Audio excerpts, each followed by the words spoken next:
ये बात है सितंबर 2018 के वक्त की, जब मेरी और आरोही की बातें बहुत कम होने लगी थी। मैंने आरोही को कई बार पूछा था कि आजकल क्यों तुम मुझसे बात कम करती हो, कोई प्रॉब्लम है क्या, कोई परेशान कर रहा है क्या, लेकिन आरोही ने मुझे कुछ नहीं बताया। फिर एक दिन रात को 11:30 बजे मुझे आरोही की याद आ रही थी और मैंने सोचा क्यों ना उससे बात कर लूं। जब फोन किया तो उसका फोन बिजी था। मुझे बड़ी हैरानी हुई कि इस समय उसका फोन बिजी क्यों है। मैंने 2-3 बार ट्राई किया लेकिन फिर भी बिजी था। थोड़ी देर बाद आरोही का फोन आ गया और उसने कहा कि उसकी फ्रेंड नेहा का फोन था और वो कल की कॉलेज असाइनमेंट के बारे में पूछ रही थी। मुझे थोड़ा शक हो चुका था कि आरोही किसी और से बात कर रही थी। इस तरह 1 महीना बीत गया और उस 1 महीने में आरोही मुझसे बहुत कम बातें करने लगी थी।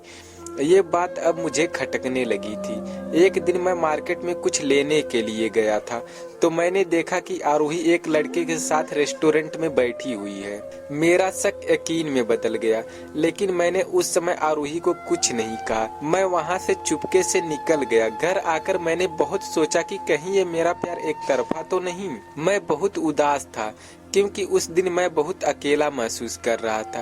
अगले ही दिन मैंने आरोही को फोन किया और उससे मिलने के लिए बुलाया। मैं अंदर ही अंदर जानता था कि ये शायद मेरी आरोही के साथ आखिरी मुलाकात होगी। उस दिन मैं बहुत इमोशनल था। मैं आरोही को मिला, उसका हाथ पकड़ा और मैंने वो कहा जो मैंने कभी सोचा भी नहीं था। मैंने आरोही को कहा, आरोही मैंने तुम्हें बहुत प्यार किया था।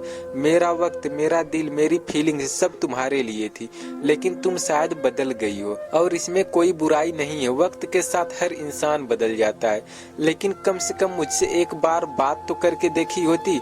खैर, मुझे पता है कि तुम्हारा अफेयर किसी और के साथ भी है और इसलिए मैं चाहता हूँ कि तुम मेरे इस बंधन से आजाद हो जाओ। मैं नहीं चाहता कि तुम मेरा दिल टूटने के डर से मुझे कुछ ना कह पाओ। इसलिए आज मैं तुमसे कहने आया हूँ आरोही, आज के बाद मैं तुम्हें कभी नहीं मिलूंगा। और हाँ, मैं तुम्हें तुम्हारी जिंदगी के लिए शुभकामनाएं देता हूँ और चाहता हूँ कि तुम जिंदगी में हमेशा खुश रहो। और ये सब कहकर मेरी आंखें भर आई। अपने अश्रु को पोंछते हुए मैंने आरोही की तरफ से दूसरे तरफ अपना मुंह कर लिया और सीधा आगे चलने लगा। कुछ दूर जाने पर मुझे लगा कि कोई बुला रहा है। शायद वह आरोही ही बुला रही थी, पर मुझ में मुड़कर देखने की हिम्मत अब ना बची थी। मैं दिल ही दिल में रोते हुए आगे बढ़ता गया और आरोही की जिंदगी से बहुत दूर चला गया और इस प्रकार हमारी प्रेम कहानी का अंत हो गया। तो दोस्तों, यह थी हमारी आज की कहानी और सुनने के लिए धन्यवाद।